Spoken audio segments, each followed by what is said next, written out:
I'm very glad that you're still tuned into Smart 24 TV, and this is Business Today.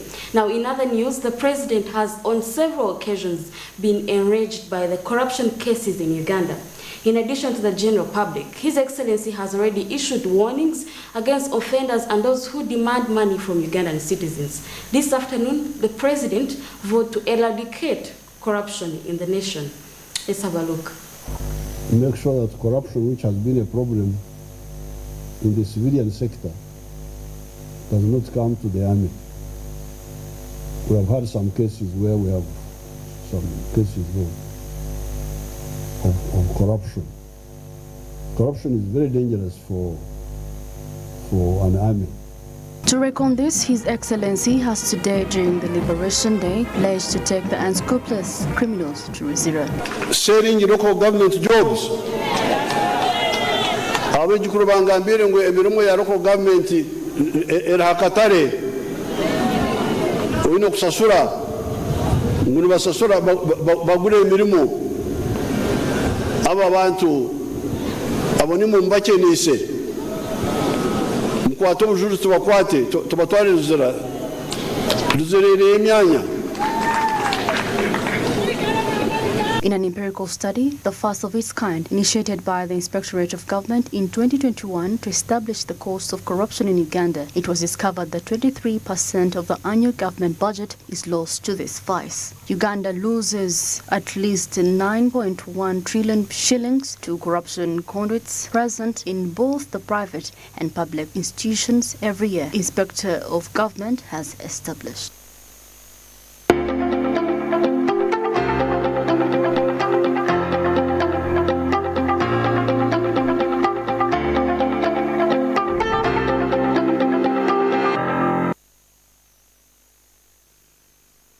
It is evidence that Museveni has promised Ugandans to do whatever it takes to deal with corruption. Fred Makubuya gives us an insight on this vice and how it has affected our economy. Thank you for joining us, Fred. Good evening. How are you doing?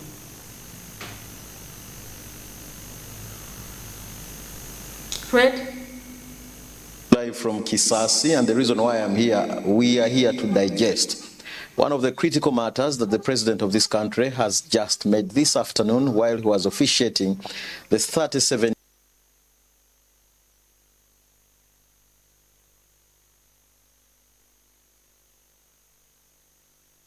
for this country. When you try to read the report, the just concluded report that was issued by the office of the IGG, she says that this country loses over 20 trillions on issues regarding corruption. The fundamental questions we ponder on this evening is how do we deal with this vice? And is it possible anywhere to bring corruption to zero level? And how does this affect the economy?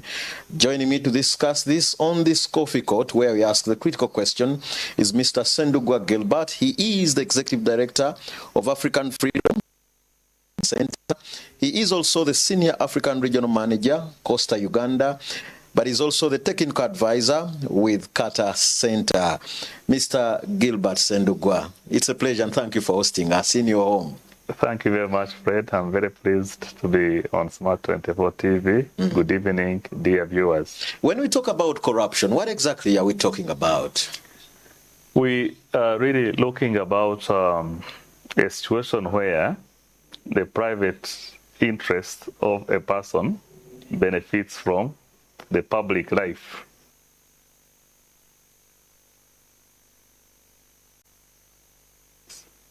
And are entrusted with decision-making powers. Okay. You are entrusted with resources and time, but then you find those resources and time and decisions are not exactly made for the public and in public interest, but rather for private gain. So if I'm not in a public office and I don't do what exactly I am supposed to do, would I term that different from corruption?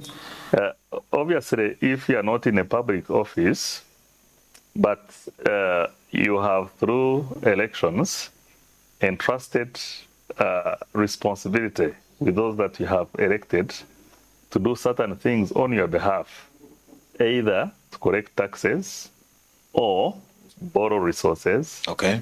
and use those resources to perform the things that they have, the elected government has promised to be doing. Now, in a situation like that, you as a private citizen, you are affected because the contract that you have with those that you have elected is first of all breached. Okay. Secondly, you are affected because the money, your taxes, are supposed to be serving you, your family, and your community by way of receiving public resources. But then if they are taken by others, then you are losing. You are also losing when the decisions that are being made are only to the advantage of those who are supposed to be making those decisions, or their close relatives or friends. Okay. Or decisions that are only beneficial to them. Then you as a citizen, you are losing. So you have to be interested in what people who have been entrusted with authority, either through elections or through appointment, are doing with that authority. If I do well, you've mentioned two fundamental things: time, office, and resources. Is only corruption only attached to issues of resources, which is actually money? I mean, ultimately, it ends up being resources, because even time, if you are being paid, you know, to for let's say you are paid in a month, you get a salary, but then you are not in office for a full month, you are doing your own things, then also the public loses the money that they're paying you for that time. So that is also corruption? Yes, of course it is, because we are looking at private gain from a public resource, in this case, time. Okay. And of course, the office that is attached to that. Since the start of this year, the president has come out on a number of occasions. I remember on the 8th, while he was passing out the armed officers, he told them, please be cautious.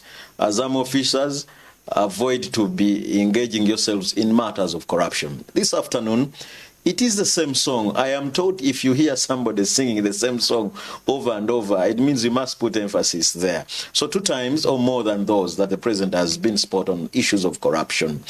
You've had his strategy. How significant is the strategy the president is adopting? Yeah, first of all, to say that corruption is a big problem in Uganda, as the Inspector General of Government has indicated, 20 trillion rather, is a huge amount of money. Uganda's next budget is going to be 49 trillion. So 21 trillion is almost half of the budget goes to corruption. Yes, of all the money that is supposed to pay all civil servants, that is supposed to run all public services, that is supposed to build infrastructure in the whole country in 1 year. So you can see that's it's a huge problem. It's a huge problem. Is this report? Now, 20 trillion, almost coming to the half of the budget. Yes, it is. I think it could be that amount or even more, looking at you know, what is happening. I'll give you an example. Government last year launched the parish development model, PDM, and they to each of the parishes. That's true. But as you may know, the IG has already arrested more than 15 of officials from 15 districts for squandering these resources. And this is just one program. You're not talking about UPE, you're not talking about health, you're not talking about roads, you're not talking about all of these other programs. Maybe because this is the current program that government So by the IG saying, you know, 21 trillion, I think we could be somewhere in that region. The president has actually not just started talking about this. I should say that fighting corruption is part of the contract that he has between the people of Uganda and himself. in his manifesto 2021 to 2026, corruption is mentioned 19 times. 19 times. So you can see the level of emphasis, a recognition that if corruption is not addressed, then that manifesto is not going to be implemented, which then would be a breach in his social contract with the people. And I think that is why he keeps talking about it. But then I think it has to do, he has to, this you can say. He's a single individual taking charge over 45 trillion, according to the current statistics of VUBOS. So he's a single individual. The best he can do is please let's rally together. If we see them, let's jail them for lifetime. So his appeal is for everybody. Yes, his appeal is for everybody, but then you have to understand that decisions or actions of people are based on two things. One is the incentive, and then the other one is the disincentive. And you have to make sure that the incentive for example, for corruption is very minimal or not at all there.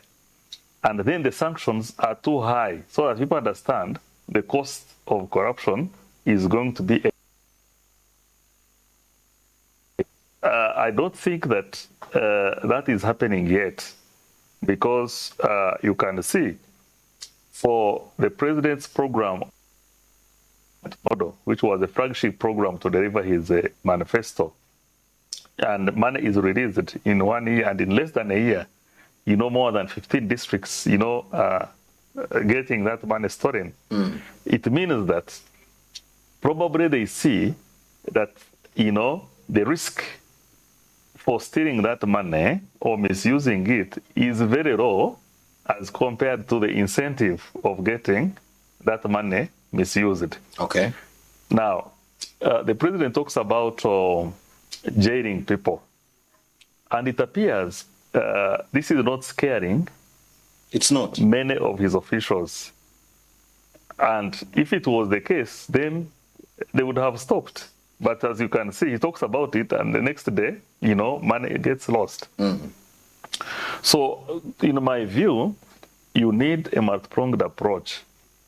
And the first approach should be around prevention. Maybe before we get to the approach, I remember one of the people asked the president, we only look at issues of the money, but there are issues like influence peddling, which is actually a form of corruption, Mr. Gilbert. Yes, we only focus our why do people influence or peddle influence?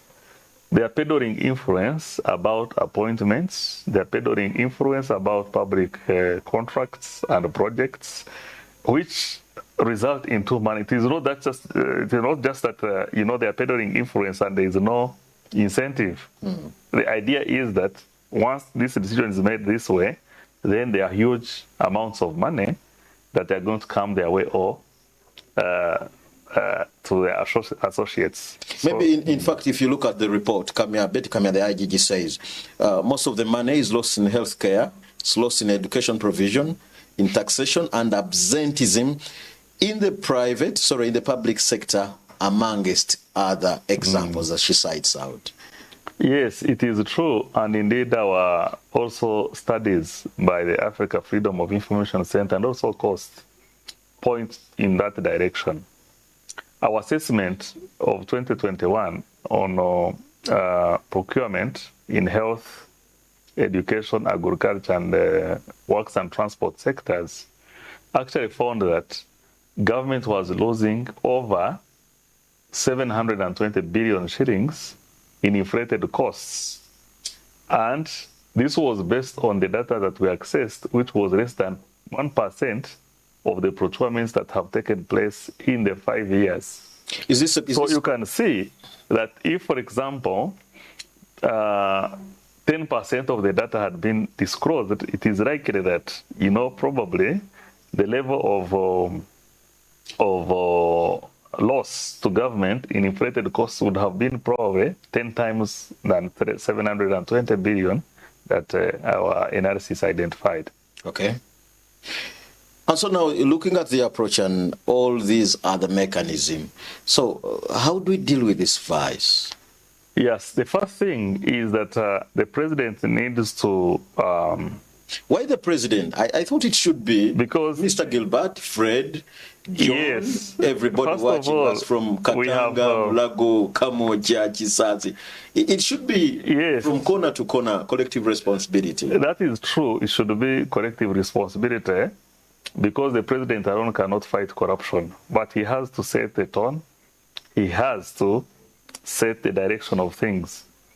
And he also has an obligation because he has a contract between us and him upon which he was elected. Corruption is part of the package of his manifesto upon which he was elected, and he mentions that 19 times in that manifesto. Okay. So therefore, he has to lead the way. And in leading the way, the best way, in my view, is for him to ensure that he shines light on everything that is taking place in his government, to require that everything that is being done in government is open, is done in the open. You know, corruption thrives in darkness. So when all public officials are required that, you know, public meetings, every document that has been produced, it is a contract, is this, minutes of meetings are public, it is going to minimize the incentive for people to do wrong things. Okay. But for as long as the government allows that public documents are going to be hidden, the risk and incentive for corruption is going to be very high, because but imagine they are sure that, you know, whatever they do, whatever they take, no one is going to know or is not likely to know. So in my view, strategy number one would be to shine light on everything that government is doing. Okay. Number two, the leaders whom he appoints and his government appoints in various offices should be above suspicion.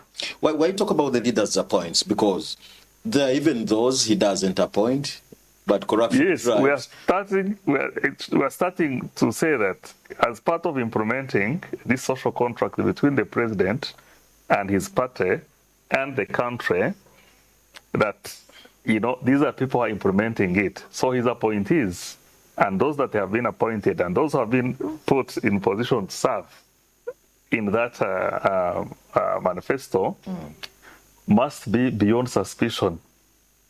Okay. For corruption. And therefore, as a starting point, people of integrity should be the people he appoints as ministers, as officials to lead the way. And do those still exist? People of integrity? Number two, those that have been suspected, the first step is for them, should be for them to step aside until they are cleared. Then they can come back and... So that would set the tone. Next, I think he needs to, as part of shining the light, to empower citizens, make sure that civil society and media are free. Because you cannot fight corruption when media is not free. You must let them free. Yes, because, I mean, I saw an unfortunate document this afternoon that some of the people who were talking about something that happened in Parliament, I think 2-3 days ago, have been required under pressure from Parliament and UCC to be suspended or terminated. So when journalists see that kind of thing, everyone is going to say, okay, we shouldn't say anything about corruption. We shouldn't question anyone in power. We shouldn't do that. And once that happens, then an environment for corruption thrives. You cannot be saying that the media is not free, that civil society is not free, that internet is not accessible, and social media and all that, and then on the other side say that you're not going to have corruption. And It's going to be very difficult. And maybe the last one, how are other countries managing? You've been able to travel in and out of this country. How are other countries managing corruption that we are not? Yes, I'll cite an example of Nigeria, for example. The current administration, in next month, they are going to be electing a new president. But when he came in office in 2000, corruption was very high. And he knew that there were not enough jails to put in all the Nigerian officials who had stolen the public resources. So he announced that before they even think of doing anything of someone suspected of corruption, whoever knows that they have taken public resources, they must return that money because government is going to come for them. And people started bringing money. And in that year, they got more money from these recoveries than they exported from oil. And Nigeria exports 2.4 million barrels of oil every day. So you can see for a whole year, so to get much more from recoveries of corruption than oil. It is a significant amount. And the other thing he did, he also said that if anyone knows money that is hidden anywhere and they inform government, they are going to be entitled 4%, and people are reporting. And if those are implemented in Uganda? Here we are talking about creating an environment, enabling environment to fight corruption. Now here in Uganda, I think, yes, we see the will in the president by putting it in a manifesto several times, 19 times. We see him repeating it almost in every public speech.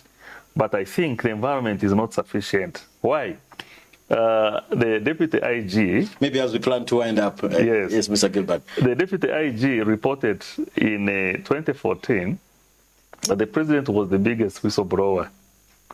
So you can see the president is not likely to be interfacing with corruption because nobody can ask a bribe from the president. So by the time he becomes the biggest whistleblower, it means that the trust in institutions that are supposed to fight corruption, the trust in the law by people who interface with corruption on a daily basis is very low. Okay. So there's a need now to rebuild that trust in institutions, in the law, and empower the people by creating an enabling environment to fight against corruption, which includes also making sure that the media is free, civil society is free and independent, making sure that officials, where they're supposed to report, are not suspected. Because if people know that, this one is suspected of corruption, they're not going to be reporting other people who are suspected of corruption. Okay, would that be your parting shots, Mr. Gilbert? Yes, thank you very much. And I want to congratulate the country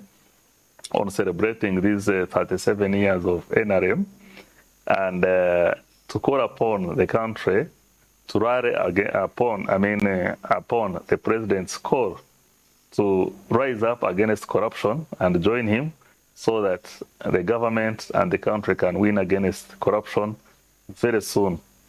Because a win against corruption is a win for everyone. It means there's going to be medicine in hospitals. It means that citizens are going to have good roads, good schools, and life is going to be better. So let's join the president in his war against corruption. Mr. Gilbert, thank you so much for sparing time and being generous with matters, especially matters that bring the country to matters of development. Of course, Rona, I must let you know that if we are to deal with corruption in this country, Mr. Gilbert, who is in charge of course, Freedom of Information Center, says it is a collective responsibility. Rona, over to you on plot 42 Nile Avenue. Informative, which is also a timely conversation. I hope concerned stakeholders, we are able to see efforts from them in regards to combating corruption. This will lead us to the end of business today. As always, thank you for the pleasure of your company. My name is Rona Nahabwe with Winnie Wiyinza and Naka, which understand language. If you missed this, there's a link where you could stream live on YouTube and catch up to the rest of the updates. Have a good evening.